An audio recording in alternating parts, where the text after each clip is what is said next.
Gia, you are a relationship guru, right? You're a fitness. I hate calling you an influencer because you're more than this. Listen, I think you're a relationship guru. I think you are a fitness influencer. I watch your stuff. I'm following you on social media. You and I connected on Instagram originally. Yes. You have 2.5 million followers. You are very well known in several communities. Tell me who you are, where you came from. I'm interested in your story. You intrigue me because of the stuff you post, where you've come from. I mean, I think you're sponsored by First Form. Yes. So you have so many interesting... Good people. Yeah. Oh, yeah. Oh, I mean, Andy Frizilla's the man. He's the man. We know each other through like multiple weird channels, like weird people that we know very well, but he and I have never sat down and spoken, but we're going to soon. Good. But I want to hear this story. I want to hear where you came from, where all this comes from. Who are you? Humble beginnings, worked hard, came from a Lebanese American family, and I say Lebanese American because it's third generation. I was born and raised here in the States. And our upbringing was very, very different. I was homeschooled and brought up in a very, very closed community. In other words, we didn't hang out with everybody.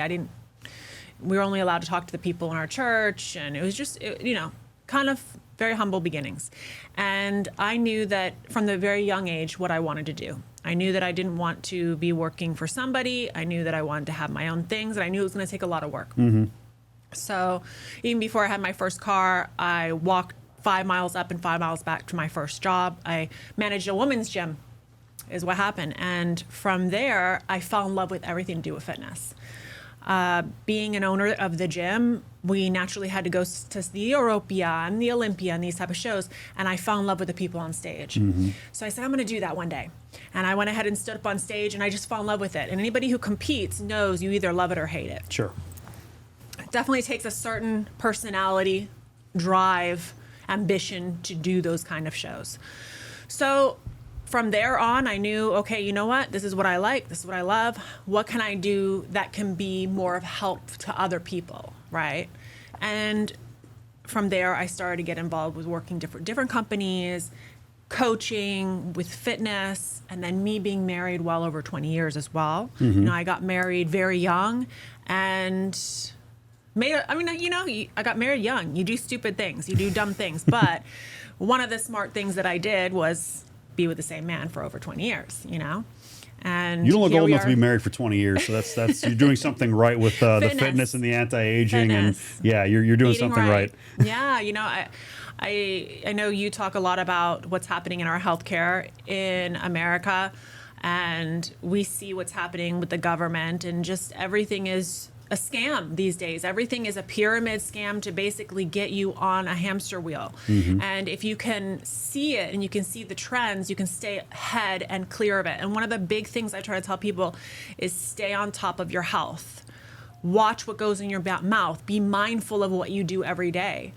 There is no secret pill. There's no get fit quick way. You just have to be consistent and stay the long haul.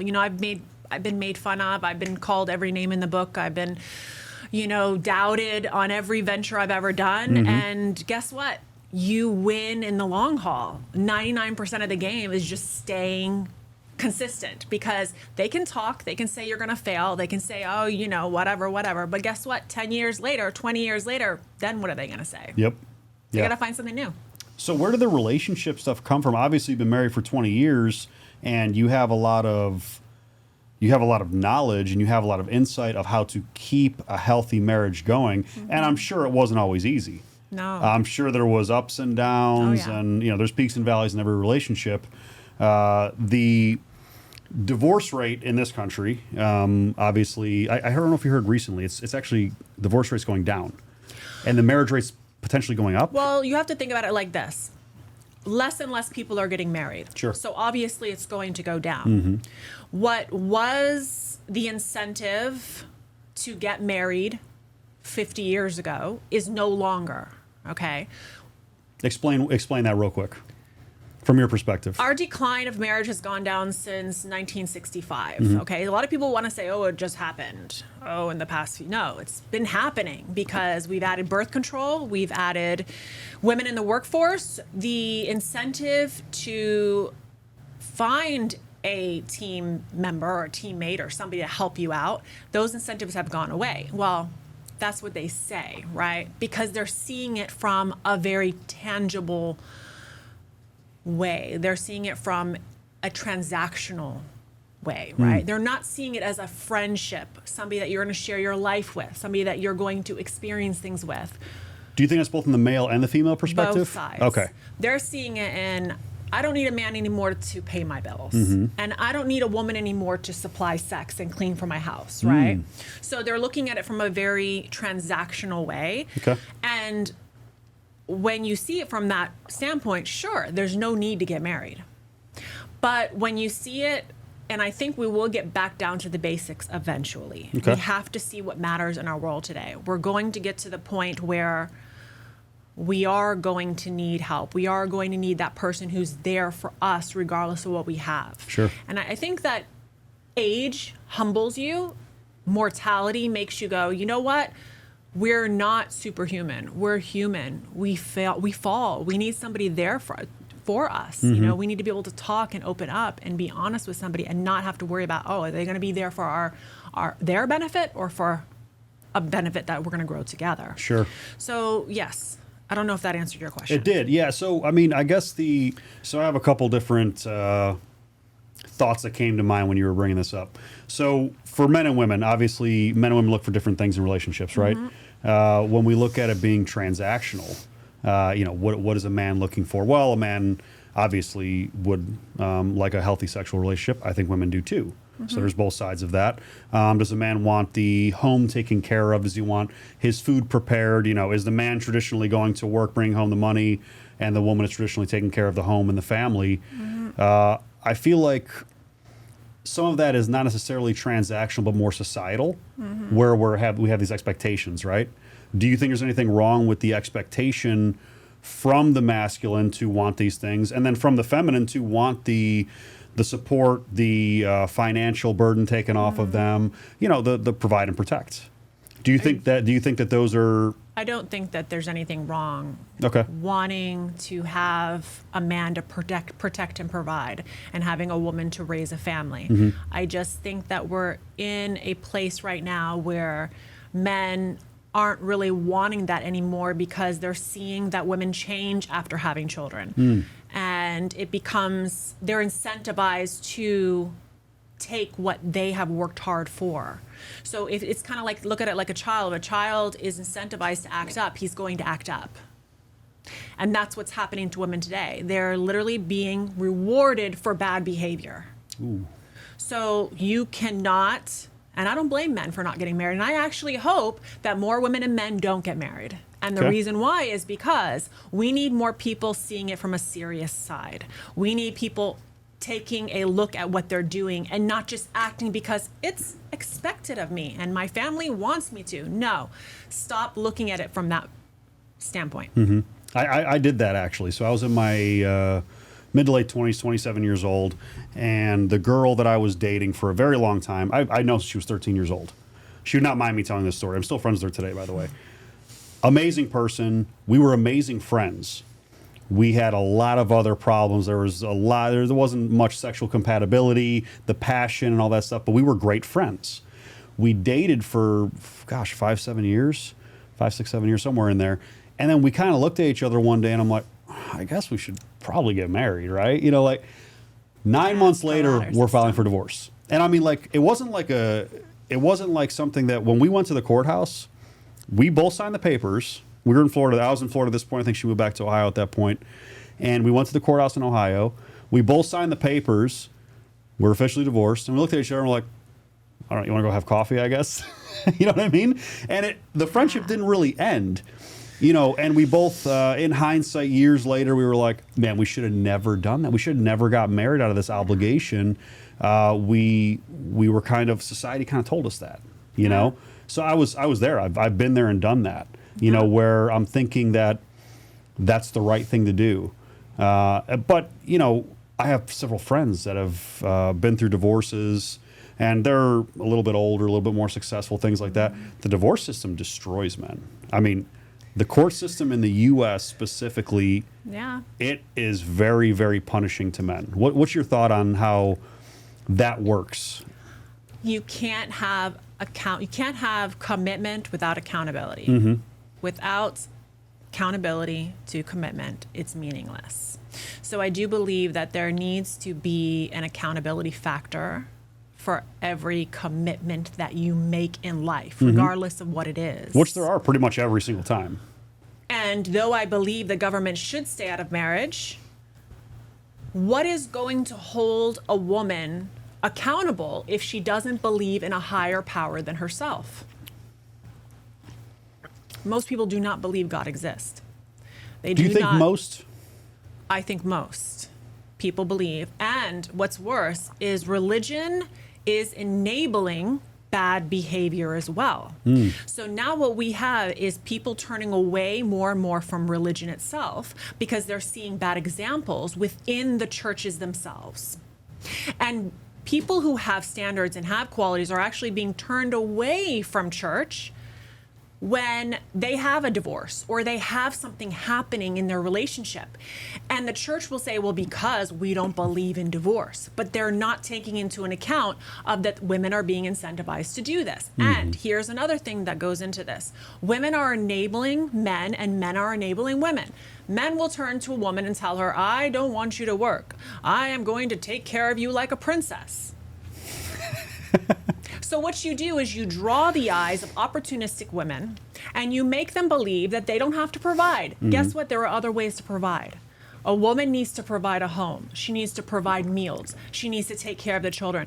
And if there is no children and there is no home to take care of, then guess what? She's going to have to provide in other ways. And how is that? And men need to start saying that from the get-go. They need to start vetting women and letting them know, you will have to provide. Because guess what that's going to do? It's going to cut half of the opportunistic women down because these women are going to go, oh, he's going to make me have to start providing. Oh, I'm not going to have an easy road anymore.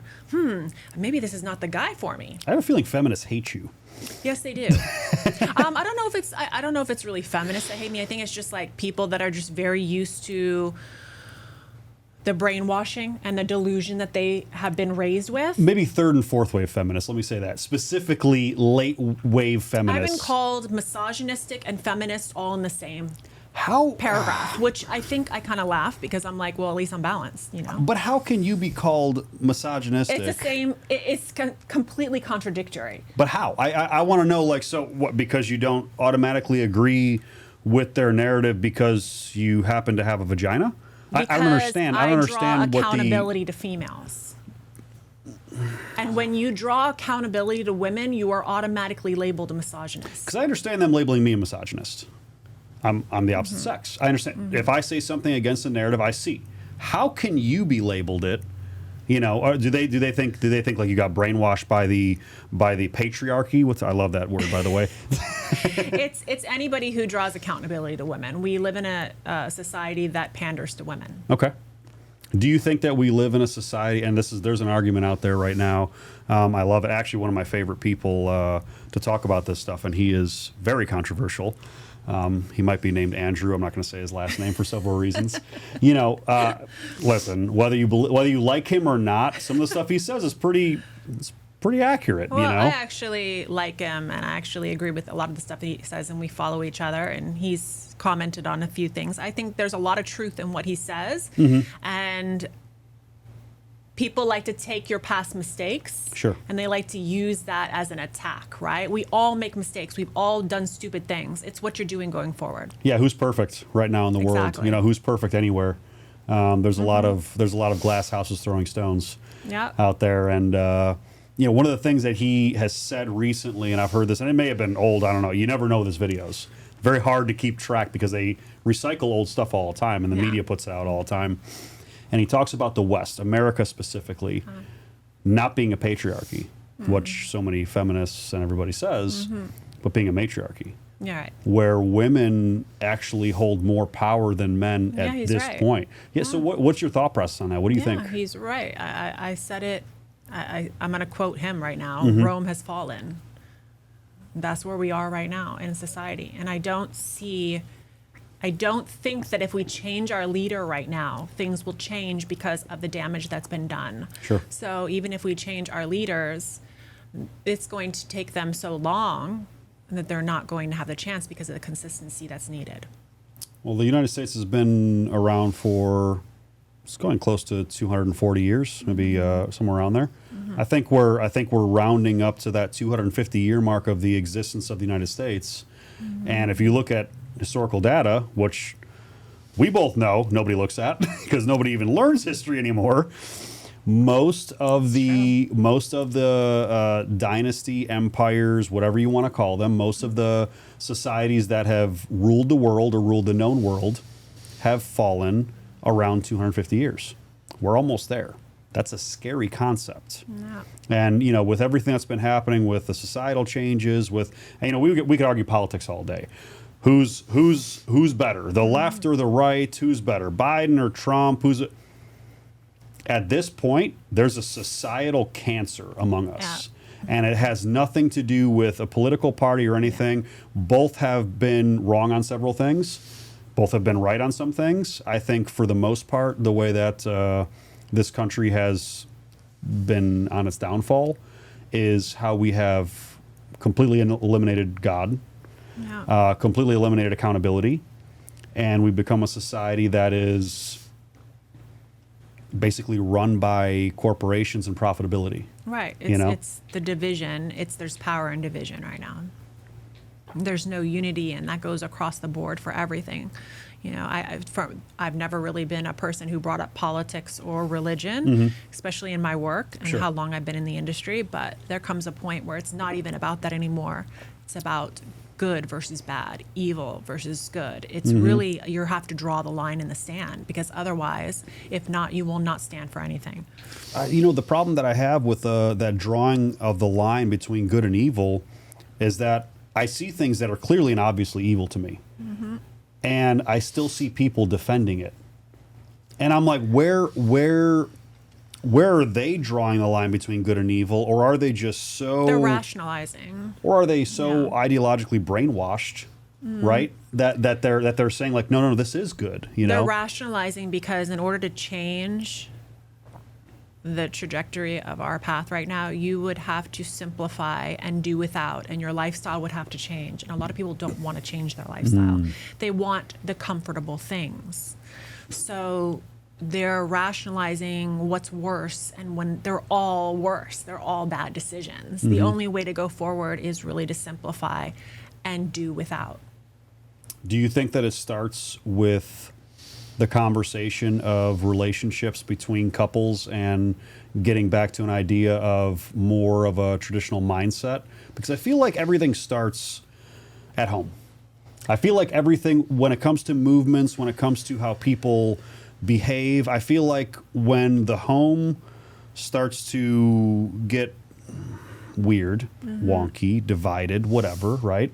I feel like that will segue into just spreading and spreading and spreading. Now, if enough homes, if enough people, if enough couples have these conversations of, we're not going to deal with this anymore, we are not going to accept this behavior, we are not going to allow the government to do this, we are not going to allow these new societal norms to take place, that's when you have a cultural revolution that is impossible to stop. Because when every household is there, what are you going to do? When every household is now on a traditional path, when every household is now on a path of righteousness and good, from my perspective, you know, again, everybody's perspective is different.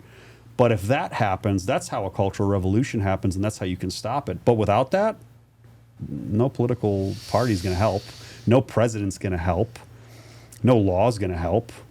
It all starts with the couple at home, you know? So I think from a relationship standpoint, having that communication, having that clear communication, being able to really put all these things in perspective and say, hey, we're going to raise our family this way. We're going to put ourselves this way. We're going to refuse to deal with all these things that we obviously disagree with, instead of just tolerance. We become such a tolerant society. It's bigger than ourselves. So when I say that, yes, you are right, but it's even bigger than that. Yeah. I'm going to say again, we have to have something that is bigger than ourselves to make selfless choices. So and I'm going to take this back to the experience of my own life and my own marriage. There were times that I had really struggled in my marriage, and I really thought that I was going to have to end my marriage. And what brought me back to changing everything and enduring and continuing on was going back to spiritual guidance. I called my mom, hey, you know what? He's not doing this. He's not doing that. We've all done that. The blame game. He's not doing this. She's like, no. Let's see what the Bible says. She'd break out the Bible. Okay. And once I saw it from that standpoint, I start realizing that I also was to blame. Sure. Because every action has a reaction. So everything we do causes a reaction. And right now, even in the fact that, women, the issues we're having with women today, we easily, like you see it all over online, right? Women bad, women bad, women bad. But we have to take some responsibility too that men have allowed a lot of these things to happen. Course, yeah. Okay? So who is going to lead here? Women are not natural leaders. Men are natural leaders. So guess what, guys? Women cannot lead. Women cannot make good decisions, obviously, right? Where are our children being raised? Where are our daughters being raised? We have fathers telling our little girls right now, you can do no wrong. You're perfect just the way you are. And then they'll turn around to their son and say, fall, oh well, get up, oh well, no crying, go work harder. So we're teaching our women and we're teaching girls and boys completely two different ways to be raised. And then we are expecting a better society. No, we have to start teaching women how to take care of their husbands, how to take care of men, as well as teaching our boys how to treat women, how women want to be raised. So yeah, it's a give and take. We can't do the blame game anymore. We have to start understanding who has the weaknesses, who has the strengths. Men are natural leaders, that's their strengths. Women are natural nurturers, that's their strengths. And we have to get back down to that, but we have to have a higher power, and we have to get back down to spiritual guidance. Yeah. And spiritual guidance, what do you think? I assume you're a Christian? I am not a Christian. Okay. I don't get into labels. I Believe in really God. don't get into organized religions at all. Same.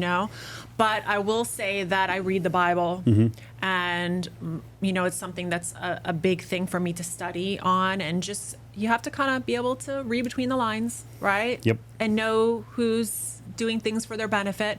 But everybody's having bad behavior, but there's no accountability to teach them otherwise. So they just continue on. True. Nobody's getting punched in the mouth, basically. Oh, well, nobody even has self-accountability anymore. That's a huge thing that I talk about. I feel like for men, this is, and I can only speak for men because I'm a man. I don't know how a woman really thinks, even though I, may pretend at some points that I think I do. I don't. This is a reality. I think that men should have ultimate self-accountability for absolutely everything that happens in their life. There is no excuse, there is no blame that cannot be put on yourself and that you cannot correct. No. It's such an easy concept when you think about it, but with men, there's always I don't have the girl that I want because of X. Right. I don't have the wealth that I want because of X. I don't have blah, blah, blah, whatever. They do it. It's an excuse game, right? Being a man, what do you think would be an accountability factor for what's happening? In society? In relationships. Oh, in relationships. I mean... How do you keep men accountable when... they are okay. Let's do away with marriage. Let's say there's no more marriage, and that's the way to keep women accountable, because that's what they're saying right now. That's how you keep women accountable. If we can't change the court systems and we can't change the government, just stay out of marriage altogether. But now, how do we keep men accountable from having no commitment? What about the children being raised? How do you need 2-parent households? I think that men need to be taught, first of all, that they are a very important part of the family dynamic, which I think has been kind of done away with. And I mean, even societally, people think, oh no, the kids need to be Mother. Everything is mother, right? Children need to be with the mother, raised by the mother, taught by the mother, mother, mother, Right. mother. And nobody's talking about how important the father figure and fatherhood is in the home. So, you know, if you have children, if there are children, men have an accountability to be around their children. Yeah. I am, listen, if something happens in a relationship and there ends up being a divorce and, you know, whatever, and the two parents can have an agreement where they both raise a child and they can have that amicable agreement, fine, I have no problem with it. It doesn't bother me because I have several friends that have that basically in their lives and their kids are amazing. But there's a very clear, organized parenting plan between the two people. Not even necessarily court-ordered parenting plan. This is between the couple. Women and men need to understand that not all relationships work. My relationship with my ex in my 20s would have been a disaster if we had kids. We would have not been able to make it. And I think the arguments and the fighting in between that relationship with those children would not have worked. I'm a child of divorce. My mother and father got divorced at, I think I was like 7 or 8, right? So, but there was some violence in there. There was some, you know what I mean? It ended up having to happen. Was I affected by it? Probably. Did I seek father figures outside of a normal father figure and being a father? Yes, absolutely. You know, should my father have pivoted and done things differently? 100%. So how do you teach men how to be more accountable outside of having children? I think the children thing's an easy part, right? You need to be there for your children, period, as a father. Children need their fathers, whether it's a girl or a boy. It needs a two-parent household. It needs a two-parent household. Yeah. So how does a man stay committed to a woman without marriage? Exactly. It's a difficult question. You have to understand that once you have sex, you have the possibility of having children. Sure. So Well, that's what once you society start- also not, they don't want that.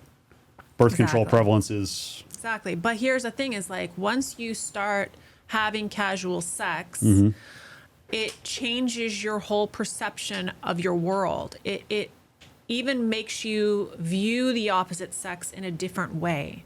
So that's where, okay, I understand the argument with do away with marriage, but now when are we going to touch on the casual sex aspect? Because our delusional system right now, men and women are both delusional in how they go forward in relationships, is being created through casual sex. Because think about it like this. Let's say a woman sleeps with X, Y, and Z, and she wants equality from X, Y, and Z into one man. So every single time she dates a new guy, she thinks, well, I just want to take this quality, and this quality, and I know I can find that one man with all those qualities. Sure. And that's delusional in itself. You will never find one person with everything you want. You will always have a trade-off. You will always have an imperfection. so do you feel like no matter what in a relationship, there always will be some type of settling? There will always be human flaws. There will Okay. always be something in there that you're not really happy about. You're not going to find perfection. So having a hierarchy of these are my main things that I look for, but I may be able to, Find 3 core boundaries that you are not going to go past. Gotcha. It could be health. You know, mine was health. You know, I wanted somebody who really focused on health. And that was one of the issues that we dealt with in our marriage. Sure. Because I was the gym girl. I was the eat healthy. He was the don't like the gym, wants to eat Reese's at 1 a.m. in the morning. And I had a deep conversation. Hey, this is going to affect our marriage. well, because it's a core part of you. I need to know that I have somebody who is looking for the future. I don't want you dying young. I want you being there to share Yep. life with me. So these were important discussions. So find your 3 core boundaries, stick to them, and don't go past them. You know, hold those true, but they got to be realistic. Yeah. Yeah. Have you ever seen the female delusion calculator? It's so awesome. Yes. I do this with so many people. I think, you know, when it comes to money, this is where I like to touch on this one because, oh, he's got to provide. Okay, well, you know what? He can provide. It may not be the way you want to live. Yep. But he can still put a roof over your head. He can still but it may not be how you want it. And see, that's where we're dealing with women right now. They have these grandeur ideas of what they think life is, and it's not realistic. Do you think social media has given an unrealistic expectation for women on what to look for in relationships? Absolutely. Yeah. It's a huge thing that I see. And I think for men too. I think on both sides of the equation, I think men look at social media and they see all this. They're inundated with sexualized activity. Game. They're inundated with sexualized activity from women constantly. You know, she has better boobs. She has a better butt. Yeah. She has a better face. Yeah. And they just, oh, she's better. The more I flip, the more that's how it goes. And they it's almost like it turns into a conquest game of like, oh, this one's better. Well, the woman becomes disposable. Well, yeah. And you know, I think it's the fault of both sexes on here. I think the men are responsible for behaving in that way. And I think the women are partly responsible because they're putting that out there, you know? And there's different levels of sexualized content, you know, when it comes to, if you're an athlete, if you're a fitness influencer, if you're a sports influencer, I understand that you are going to have, I'm an ex-competitor. You can find pictures of me. You walked by the wall right there. Damn New York Post found bodybuilding pictures of me and put a story out there. And that story went wild because I am half naked on that picture. That's how it goes. I knew what I looked like. You know what I mean? But let's be real. Sex sells. Imagery sells. Yeah. You know, you yourself have, you know, pictures in bikinis and stuff like that. But you also are sponsored by First Form. You are an ex-competitor. You are in the fitness and I've done other things. Exactly. You know, you have to be able to do other things. Yeah. Have more than just your looks. Correct. But when men look at sexualized content on the internet constantly, you have an unrealistic expectation for what a woman should even look like. Number one, and then they can't go back to normal women. They can't go back to normal women. But then women look at it and say, "Oh, well, I see David Beckham buying his wife a brand new Rolls Royce. That my man should do that. My man should buy me $100,000 ring." I'm going to say something that is going to be controversial, but social media has ruined our world. Oh yeah. Okay. And I'm on social media, so everyone can say, "Well, that's hypocritical. You're on social media." But guess what? I have thought about closing down my pages, every single one of them. I've always been kind of ahead, a few years ahead, not way ahead, but a few years ahead. So I can kind of see things a few years. And I'm telling you right now, social media has turned everything meaningless. Podcasters are the new OnlyFans are the new podcasters. Podcasters are the new motivational speakers. Motivational speakers are it's just everybody just pivots and there's no, it's just, this is social media right now. Well, we need to get back down to the basics. Where do you think this is going to go? Where do you think the future? I mean, people have called you an influencer. People have called me an influencer. Yeah.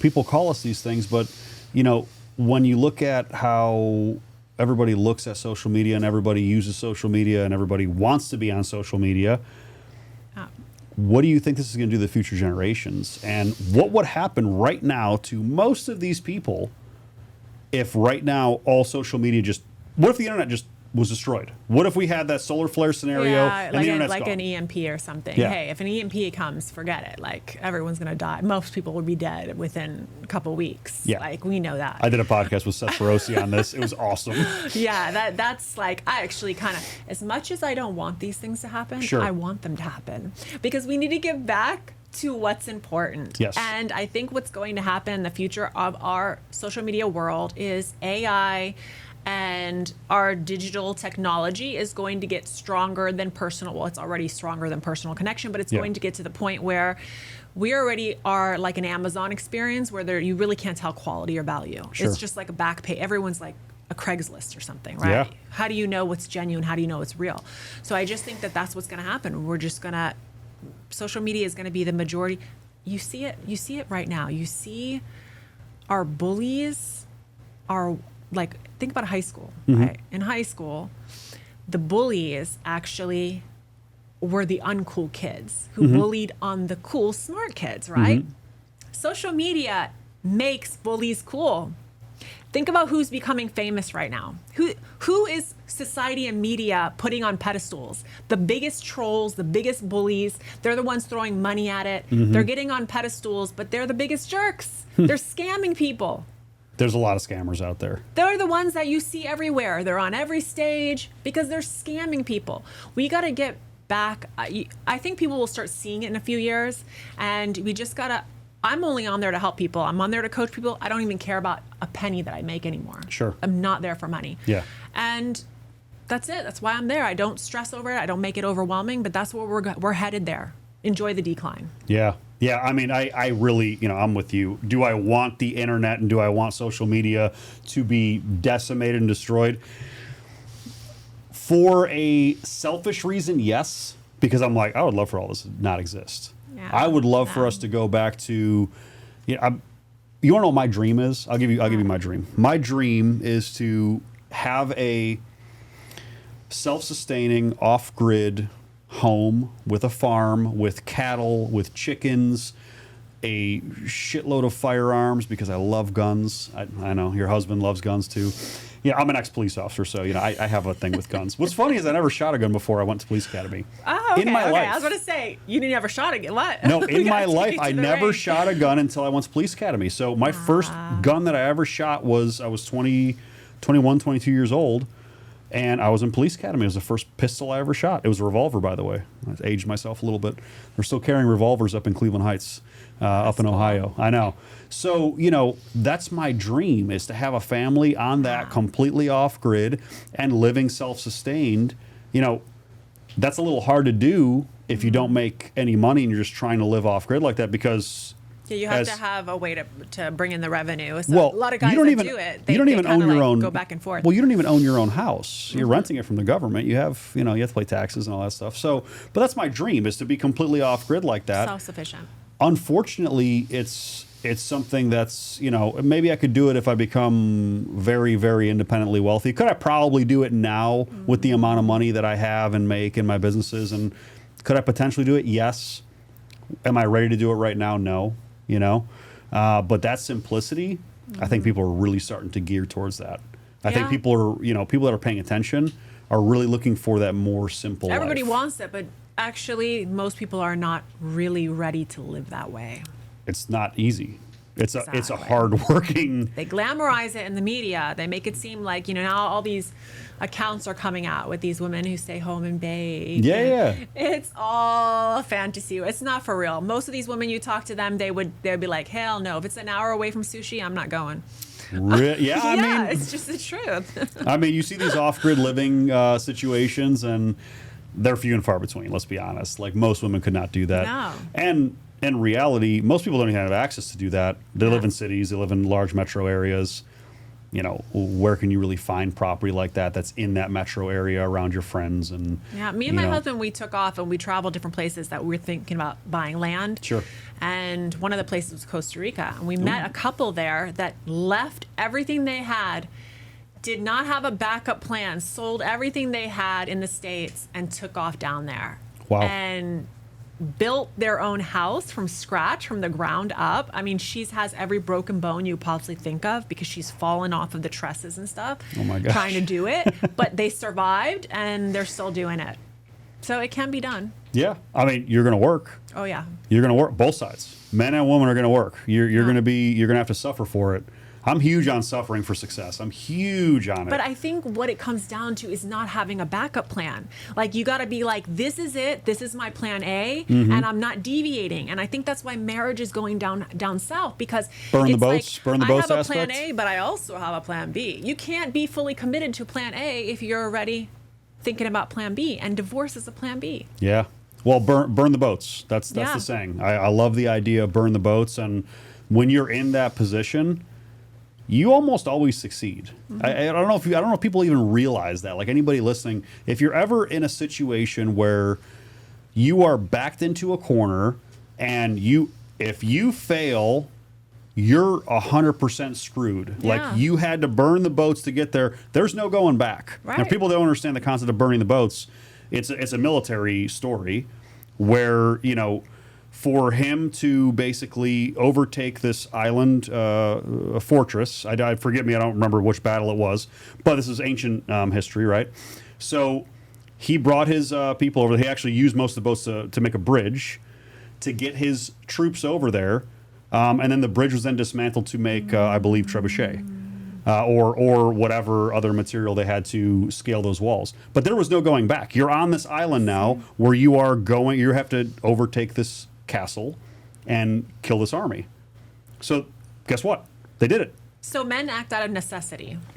So then now that brings us back down to accountability. How can you keep men accountable if you take away any commitment, any accountability to that commitment. Sure. Right. If a man gets with a woman and says, I'm going to have children with you and I'm going to be with you, and there's nothing, he can just get up tomorrow, say, I'm not in love with her anymore. I'm out the door, leave the kids.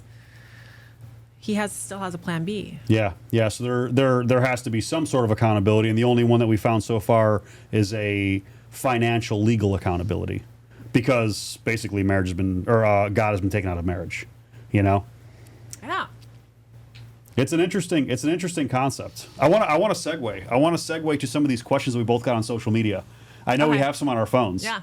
You have some good ones? It was relationships, marriages. They were talking about promiscuous women. I have a promiscuous woman too. Let's start with that one. I have, so this one, most of these followers I don't actually know. So I'm going to say this might be off record, but they keep asking me to, when are you coming to India? I am never going to India. I will never go to India. Why India? Do you have a lot of Indian fans? No, I don't know. They always ask me, when are you going to come to India? I have a good friend who's in, I don't know if you know Aaron, he does a lot of the bodybuilding. He did some acting over there, and he said the same thing. They do the same thing. I think, so I did the stats on Instagram, and do you know that almost 80% of the users are from India? Yeah, I didn't see that. I mean... So the majority of people on that app... You know how many people are in India? There you go. There's a shitload of people in India. So, yeah. So that's another issue. That makes sense. Well, so here's my promiscuous women question. Okay. So this question to you: do women who are super promiscuous realize they are destroying their future? No, because when they're 20, when they're young, they're enjoying the attention that they're getting. Okay. And a lot of them don't set out with the I'm going to be promiscuous. They don't go, oh, I'm just going to go sleep with every guy. No, what they're enjoying the attention. They're not having any boundaries. They don't know their worth. Men are always going to have the green light to go. So relationships are failing, and they're just next guy. And the more you sleep, the more you have casual sex, the more you become numb to it. The more it doesn't matter anymore. So, and again, there's no consequences for it, right? They're actually being encouraged. It's like, go girl. Ooh, who'd you have fun with last night? Like it's a game now with girls, you know? But do you believe that they are destroying their future by doing this? Oh, yeah, absolutely. 100%. Explain to any woman that will listen to this, or men, because I have men that argue against this as well, which is, I find very odd. I mean, for me, body count matters. I know people that don't understand. For anybody older watching this, body count is the amount of people that you have slept with, okay?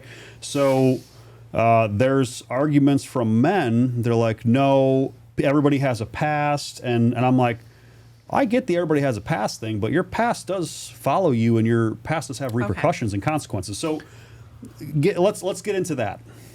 Men care about a woman's past. Women care about a man's future.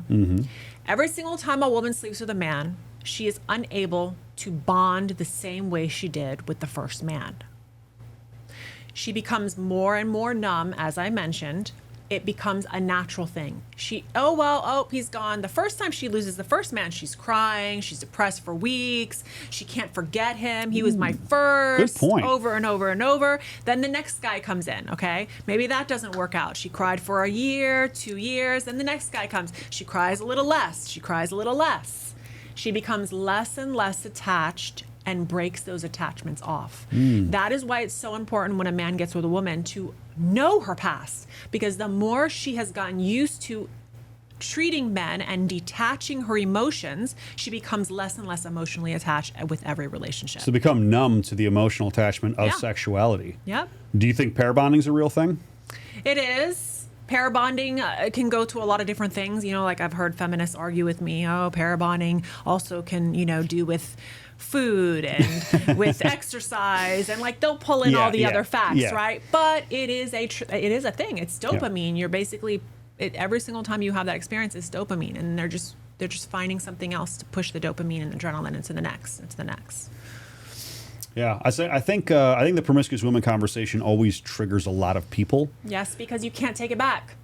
That's why it triggers them. Well, there's no fix. There's no fix. And Once you've gone there, there's no going back. all right, so I have a question, and this could be, and this is probably a more difficult question for a woman than it is a man, but I have an idea in my head, right, of what too many is, right? So how many too many sexual partners is. Obviously, you know, in the case of emotional connection, everything, pretty much anything more than one is starting to get detrimental. But what is the right number for women to shoot for? And what's the right number for men to be aware of? What do you think? I know it's a tough one. And it varies. It's different person to person. You know, everybody's going to see this different. Like, you're not going to meet a girl that's in her 20s now that's had less than 20. Like, it's sad, but it's true. Is that real? I've met women who are 22 and been with 50 men. Like, holy shit. I know, because I dated one other guy other than my husband. So it's just like, to me, more than two guys is like, it's too much already. Yeah, yeah. So I can't, I'm like, what, huh? Everybody's going to see it different. And but how can even young women even look at that? Yeah. Because they're already screwed. They probably already had 3, 4, 5 at least in high school. Like I said, what has been normalized in our society today is where we are at. It's like, this is what girls see. This is what they're being taught. This is what they're being encouraged. And if you're with 10 other girls who are telling you I've been with 40, then what is it going to matter? Right. Yeah. But now if you're with somebody like me, oh, what? They don't want to hang out with you. You know, oh no, you know, she thinks she's all holier than thou, and this is what they'll do to me. She thinks she's holier than thou. So they will basically dismiss you and almost degrade you because you didn't do those things. Yeah, but they'll tell me you settled. They'll tell me, oh, because you settled. You settled. I could have found a rich man. You settled. Like, as if that matters. Yeah. Yeah, this is where we're at. Society. I mean, it's going to cause a lot of problems because I think men that really want a real relationship. They're starting to wake up, and I mean, most men. I would say. I think the last time I did a poll on my stories on social media, I want to say it was like 98% of men care about body count. Yeah. Right. So, and I think I put it in categories, and I said, I think it was a majority of those that was like anything over 5. It disqualifies almost all women. Like, it disqualifies a lot of women if you've had over 5 sexual partners, unless you're catching them at 19 years old and they were a good girl in high school. And they'll shift it to men. Like, a lot of these women who are promiscuous, they'll shift it like, well, what about men? They're promiscuous. But I have to remind them that very few men actually are able to have, you know, unlimited sex. Sure. Let's be real, okay? Sure. Very, very few men have that access, okay? And even the ones that are very attractive and extremely desirable, some of them, you know, even they don't have that many partners because they care about who they're sleeping with and who they're with, right? Women don't have to work for it. They could walk into a bar and they have 5 guys on them. A man has to pursue in most cases. It's kind of changing a little bit, but yeah, sure. Yeah, I mean, women have much more sexual availability, obviously. Yeah. I mean, you can. They don't have to work for it, and that's why when I say, you know, who's more aggressive, right? They'll say men are more aggressive. I'm like, no, actually, women are more aggressive because they can walk right up to a guy and it's like game on. You know, there's no boundaries there. They're not going to be called a name or labeled something or, you know, arrested for something. Yeah. Well, I mean, like, yeah, I probably conceivably check a lot of boxes for women when it comes to, he's desirable, whatever. You know what it is? Money, desirable, tall. You know, what's the tall thing is always funny to me. So it's funny, right? Guys can't change their height. I know. But then women will get mad when a guy says, you need to lose weight. When that can be changed. I saw a hilarious reel. I think I sent it to Jade. I saw a hilarious reel, and this guy's like, does a man's height matter? And these girls were like, yes, absolutely. And then he's like, well, to men, a woman's weight matters. And he pulls out a scale. Step on the scale. And this is right in the middle of the street. I was dying laughing. Yeah. And I mean, these girls got pissed. Yeah. They were super mad. Yeah, but you know, guys can't change their height. You know, whatever the average height for a man, I think is 5'8". Yeah, somewhere in there. Yeah, yes. I don't know. You would know. Is it 5'8"? What's the average height for a man? It's like 5'10". Okay. So 5'10" is the average height for a man, which is taller than I thought. But still, women are like, oh no, what is it? What's the term? 6 foot, 6 figures, 6 inches. That's that. Ridiculous. Women don't even. The women who say that don't even end up with men like that. No. Absolutely not. So a lot of times what they say and what they actually do. That's why you don't look at, always believe behavior. Never, ever listen to what comes out people's mouth. Well, again, and social media has turned this into a complete shit show because what's reality is not on Instagram. Yeah. Reality is not what you see on Instagram. Yeah, and all that the time. goes with body count too. So a lot of Yes. the men who will say that they care about a woman's body count also in real life aren't necessarily caring about that because all they want is sex. Like I've in my relationship coaching, right? I have a lot of men that say, I want to meet a girl, I want to get married, I want to have family. So when we start getting into the details and we start talking about it and then they start meeting people and I'm helping coach them through it, immediately before they even have the first date, they're asking me, how can I get her to have sex? And that isn't the conversation before the first date. Like you should be worrying about teamwork, companionship, friendship. Find out questions about her upbringing. That's not the first thing you should be focused on. First date should be an interview. I've said this several times. First date should be an even up interview. until 6 months, you're still meeting their representative. You're not Sure. meeting the real person. So I always say that if their sole purpose is sex, they're the leaders in society. We have to go back down to that. What are you after? What are you pursuing? If sex is what you want, then you're sticking dick into crazy. And then you're wondering why we have crazy women. I love that hot crazy scale that the FBI agent did years and years ago. One of my favorite things I've ever seen. That was always good. I think, scale. what was it? Do you remember that one? Yeah, tell me. You don't remember the hot crazy scale? Tell me. Oh, I got to look it up for you real quick because it's so good. So the hot crazy scale basically The hotter they are, the more crazy the more they crazy are. they are. That's and then funny. And then it basically goes into, all right, so here we go. So there's the hot crazy scale, okay? No-go zone. That's funny. Yeah, so there's like a dating zone, the marriage zone, the unicorn zone. Yeah. So the unicorn zone is my favorite because the unicorn zone is basically under 5 crazy, but over 8 hot. They're like, that's a Okay. unicorn, capture it so we can study this woman, right? And then the guy goes on and he's like, gentlemen, now I want you to know that every woman is at least a 4 crazy. So number 4 crazy, every woman's right there. So But I don't like the term crazy. I know, but this is more comedy. We're hormonal. We are hormonal, and we For go sure. through 4 stages in a month. So yeah, you're gonna have some mood issues. But And this some guy women goes worse into than it and he others. says any woman that's above an 8 hot to a 10 and under a 4 crazy, he literally stops. He's like, that's a man. You need to check that. You need to check the equipment. Hilarious. I think I've seen him. He's He's like, like, you if need- she says sorry and I'm sorry and I need to change, he's like, that's a man. That's a transgender. Yeah, that's It's a not transgender. It's a great surgery. They look beautiful, but that is not a man. That's a man, baby. That's not a woman. Yeah. Too funny.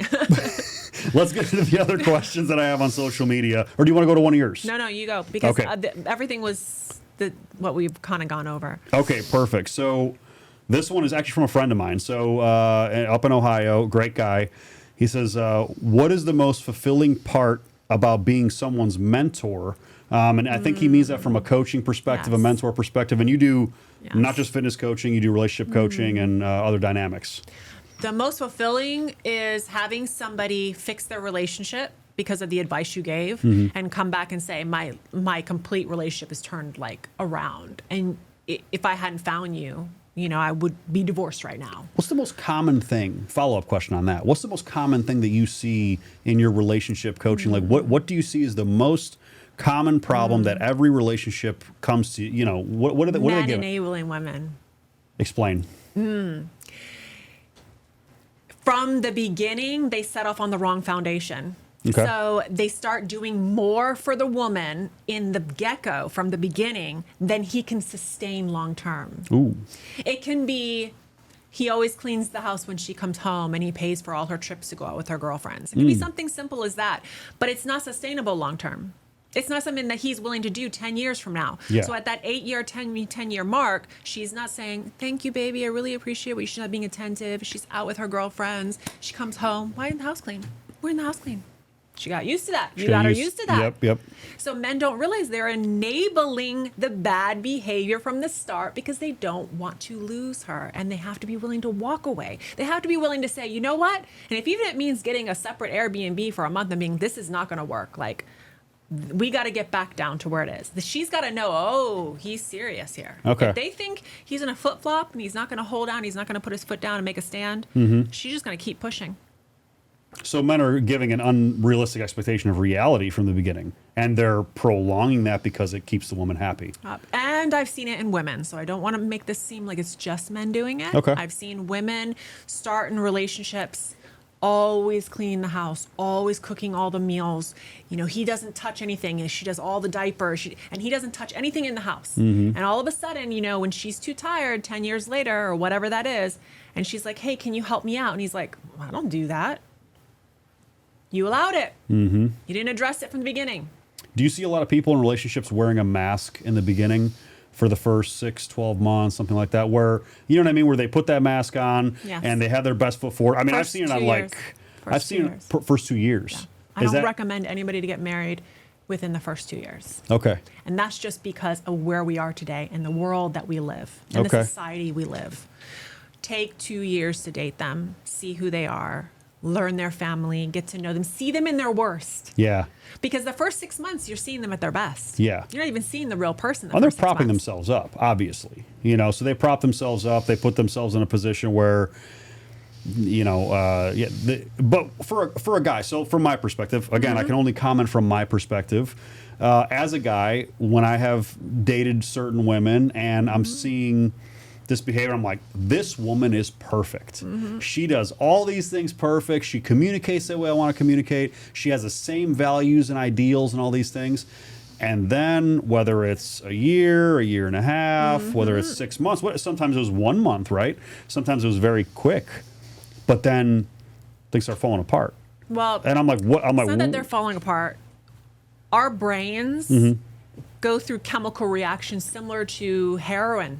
If you ever do any research on how dopamine and how these chemicals work in our brain, when you are in love, when you meet somebody, it's similar to heroin, the same effect. And it takes a long time for it to wear off. So it's the 2-year mark when all of that wears off and you start to see the real person. So the things that you weren't noticing before, like him, the way he slurps his coffee. 2 years. I'm going to write this.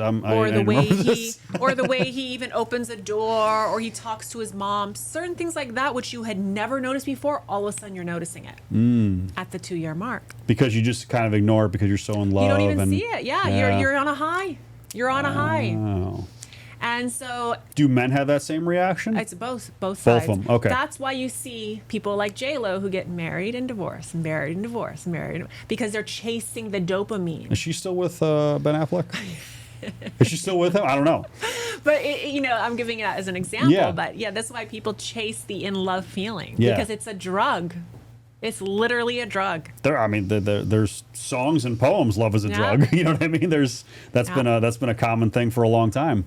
Yeah. Interesting. I didn't realize. So that 2-year mark is a real thing. And that's why most relationships usually start going down at that 2-year mark, and even 4 years, it usually wraps up around that 4 years, or they'll cheat within the 4 years because women have a slow release, right? They won't automatically just walk away from a man. They have to have a backup plan. So what happens is at the 2-year mark, they start seeing the real guy, right? And they're like, this is irritating me. And they don't talk to him about it. And they just, let it go. It's not a big deal. You know, maybe he sits on the couch too long or whatever. They start letting little things go. And then the third year, they're like, this is really bothering me. I'm going to stop cleaning so much. I'm going to take a back seat on the meals, right? And then they just start stopping things in the house. And that's when he starts, why didn't you make dinner tonight? Like, oh, you never do this, right? And it starts going back and forth. That just becomes adversarial immediately. And the nagging is actually when she is caring. She actually cares. So if she nags, it means she cares. The second she stops nagging, the second the silence goes, and she's like, I'm going to go hang out with my mom. I'm going to go take a trip here. That's when she's starting to do the slow release. Gotcha. And then usually around the 4-year mark, you know, she's already talking to guys and texting guys on Instagram or whatever. And all it takes is, hey, come on out here, you know. Come to dinner. No ties. I know you're in a relationship. Just come hang out. Come have some fun. Yeah. She naively does it, you know. Oh, it's just nothing, you know. He doesn't pay attention to me anyways. Shows up before you know it, he's touching her and off the makes races. a decision that ultimately they can't come back from. Got it. So I have a follow-up to that, but it actually also happens to be one of our questions. There was a study recently that said that it was an alarming percentage. I don't remember which one it was. He doesn't mention the percentage there, but it's like, let's say it's 60%, 70% of women already have their next partner in mind before ending the relationship with their current partner. That's the only way they usually walk away. Yeah, they have to have a back. It's called the backup plan. So do you agree that women, for a large majority, already have that backup plan? Man, they're women are low risk. They're very low risk. They don't want to take risks. Okay.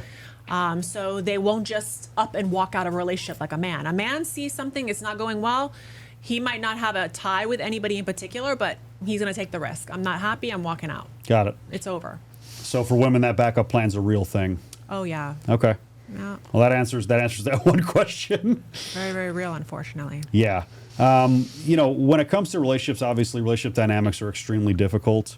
What advice would you give to women first, because you're a woman and because you're a relationship coach?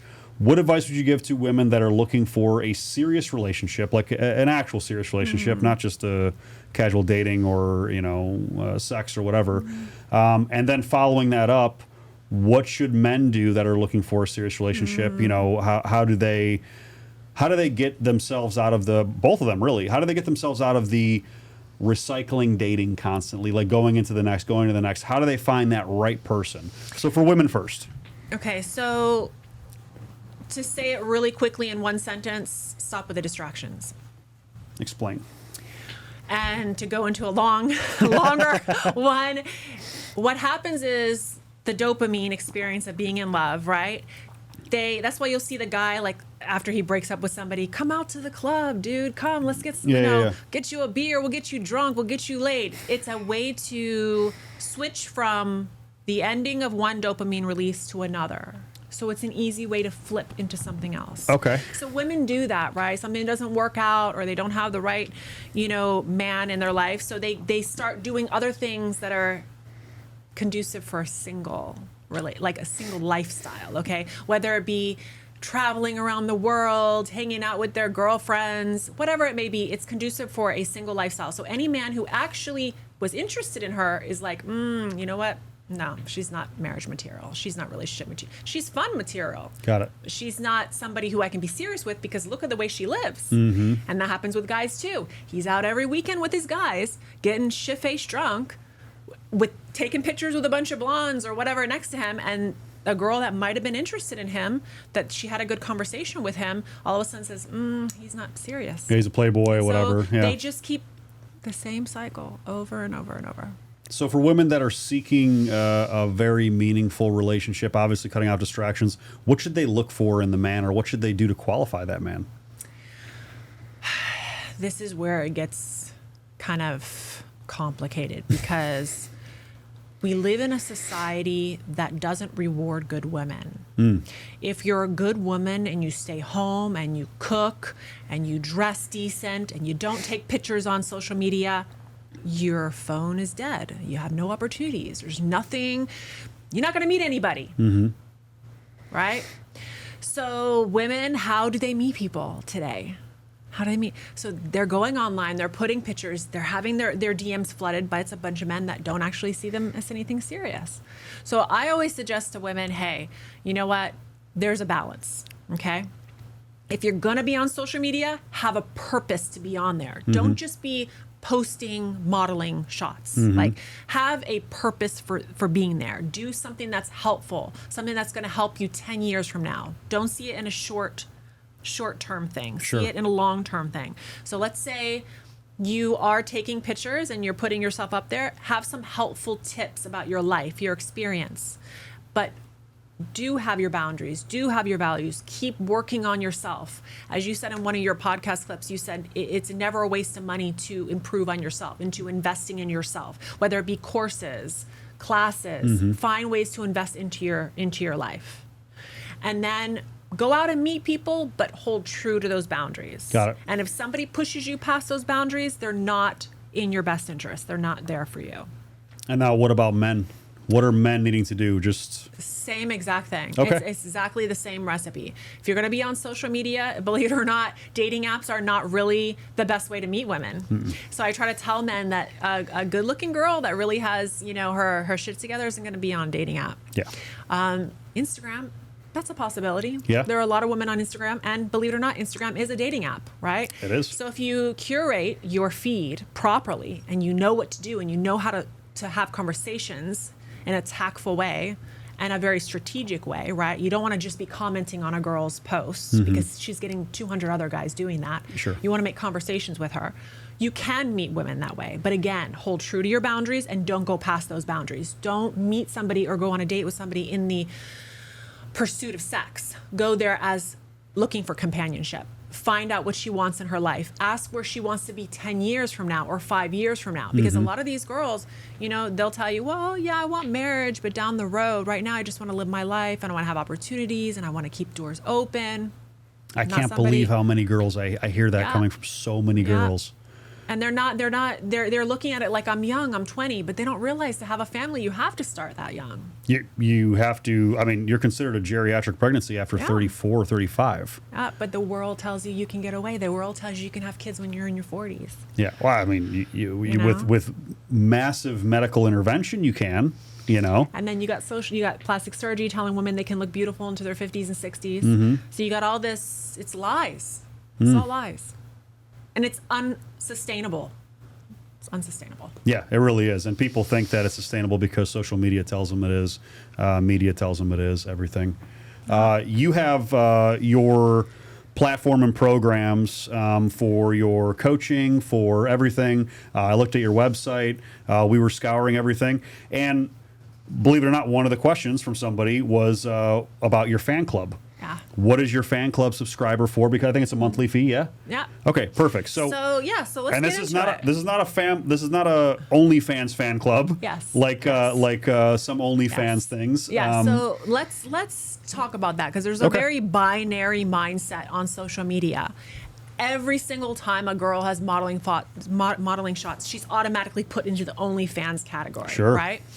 I started modeling before social media was a thing. I have always been out in the media. My face, my body, everything is in social media, okay? It's out there. Yeah. So it only made sense for me to not put my modeling shots on Instagram or on public places, but to put them on a site. And if you want to see my modeling shots, because Sure. I have attained a huge audience from modeling. Yeah. If that's what you want to see, that's what's there. Yeah. And you are a professional model. That's what I want to clarify for anybody Yeah. watching. You're not an Instagram model. You Yeah. are a professionally published model. You have been photographed by So very high profile photographers. Everything I've done in the past, all of my memorabilia, my calendars is only available to members there. And it's classy, it's respectful, it's clothes on. That's where they want to go. Yeah. So there is a huge distinction because they want to say like every girl online is OnlyFans. If she's attractive, every girl is OnlyFans. But then now we need to talk about Instagram subscription. We need to talk about Patreon. We need to talk about every other avenue, Rumble. Yep. So if you're going to say that every single female online, because she is a model, is on OnlyFans, then what about all these other paid subscription sites? Right? We have to start seeing things as they are and not having a very binary mindset. Yeah. Well, awesome. Yeah. So your subscription services, obviously you have your modeling career, you have your relationship coaching. What does your relationship coaching look like for people that want to access that? It's a Telegram group. Okay. So everybody is in one big group. They can meet each other, single people, females, males, single, married. Everybody's talking to each other. Awesome. So there's a feedback that's going on. Let's say somebody asks a question. It doesn't have to be about relationships. It can be about fitness. It can be about if they have a drug addiction, and they want to know how to handle it. People can come in and give their experiences and their life experiences. So it's not just a one-on-one. And if they want a one-on-one, they can always book it. Gotcha. What's your future look like? What's your next project? What's your next segue? Because I mean, you're doing so many things. Yeah. I mean, you've been on covers of magazines. You have multiple avenues of business. Probably several that we haven't even talked about. Yes. So what is your next project for success? Because I feel like, I mean, whatever you're going to do, you're going to work hard at it. People can go look at, follow your social media. We'll put it in the bio. You can see you working your ass off in the gym. I can see you working your ass off with your content, with everything that has to go with coaching. You're busy. You're not a not busy person. So what's your next project? My focus now is on people, Okay. on helping people.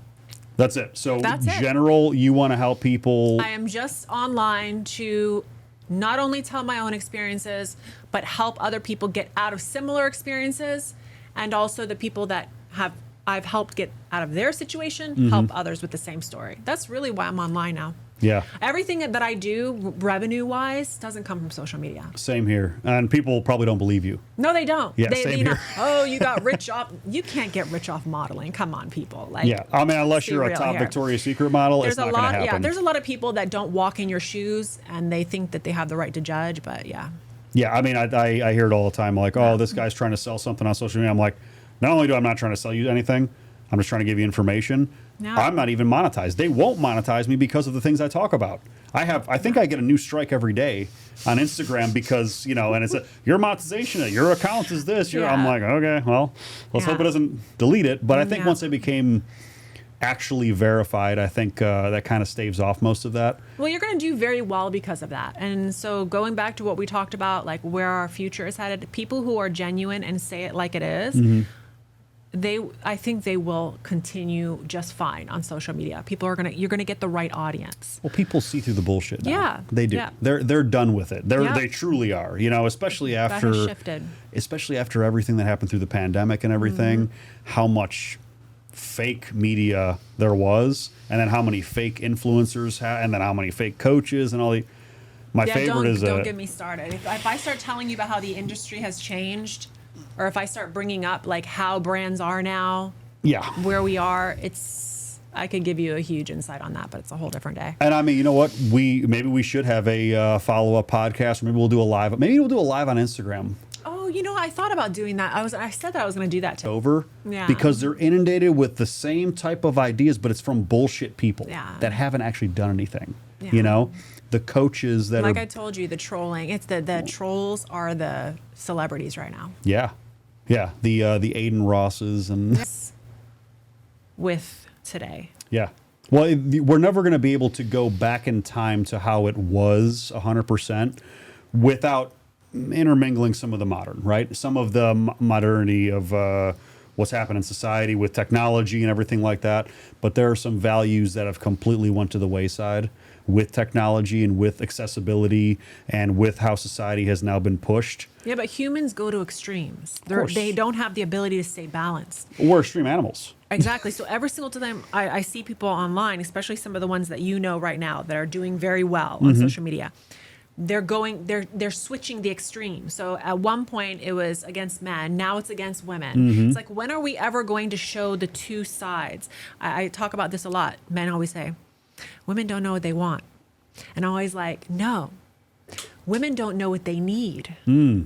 What they need is different than what they want. And you are only going to know what you need through experience in life. I'm going to say the same thing about men. Men, for a large part, know what they want.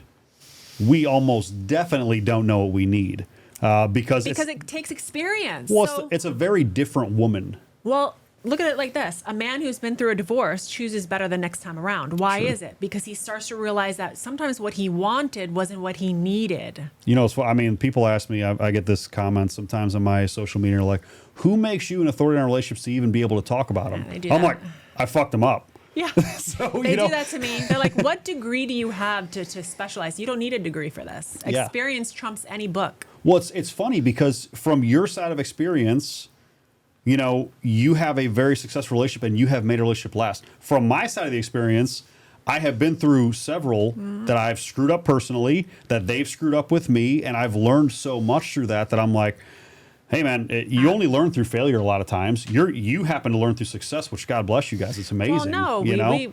I learned out of failure. Well, sure. I mean, lot of but you failure. guys have ultimately succeeded. You guys Yes. have you know, come a long way. 20 years.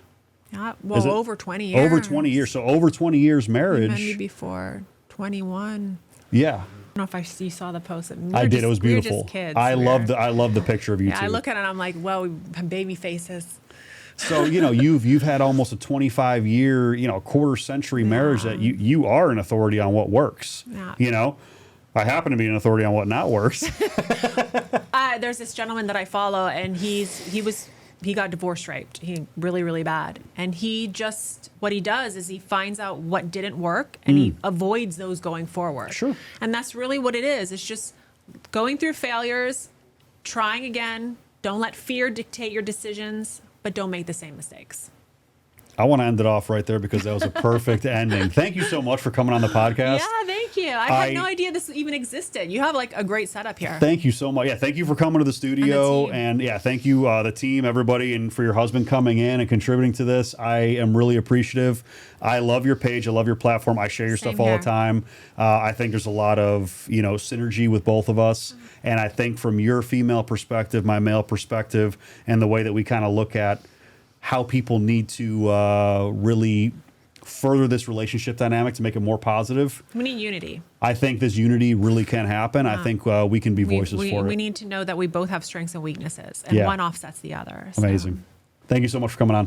Thank you.